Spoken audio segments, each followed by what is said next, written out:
Berbicara tentang pandemi COVID-19, penyakit ini telah menyerang ribuan orang di berbagai negara dan telah menelan banyak korban jiwa.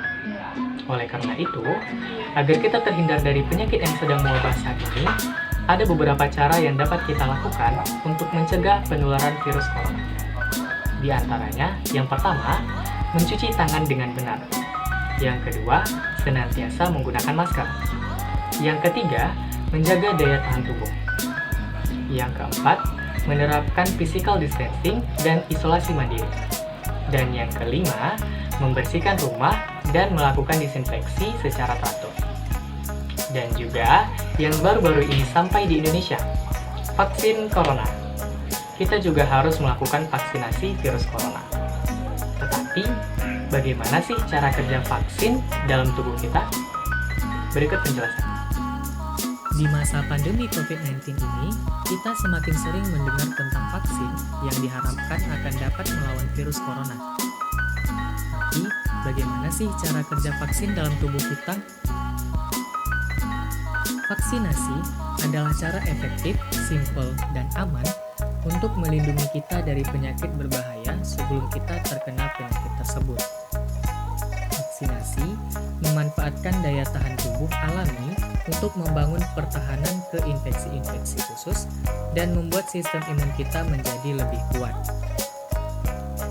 Cara kerja vaksin dalam tubuh kita adalah: yang pertama, vaksin mengenali kuman yang datang, seperti virus atau bakteri.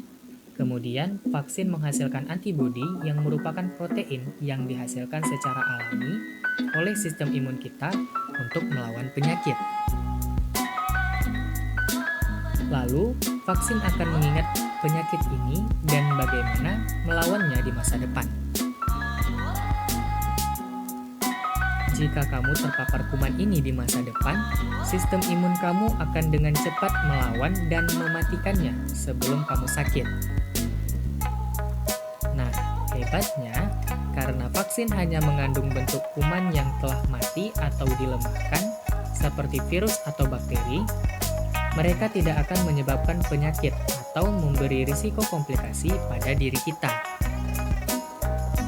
Sistem imun tubuh kita itu dirancang untuk mengingat. Ketika kita telah diberi vaksinasi, biasanya kita terlindungi dari penyakit tertentu selama bertahun-tahun, bahkan seumur hidup. Inilah yang membuat vaksin itu efektif. Vaksin dapat mencegah kita dari penyakit tertentu. Kenapa vaksinasi itu penting? Karena ketika kita divaksinasi, kita tidak hanya melindungi diri kita sendiri, tetapi juga melindungi orang-orang di sekitar kita. Ketika seseorang sudah mendapatkan vaksinasi, risiko mereka terkena penyakit tersebut menjadi berkurang, sehingga mereka juga memiliki kemungkinan kecil untuk menularkan penyakit itu kepada orang lain. Jadi, vaksin memiliki peran penting dalam menjaga kesehatan kita semua ya. Oleh karena itu, kita tidak perlu ragu lagi untuk melakukan vaksinasi. Terima kasih dan sampai jumpa lagi.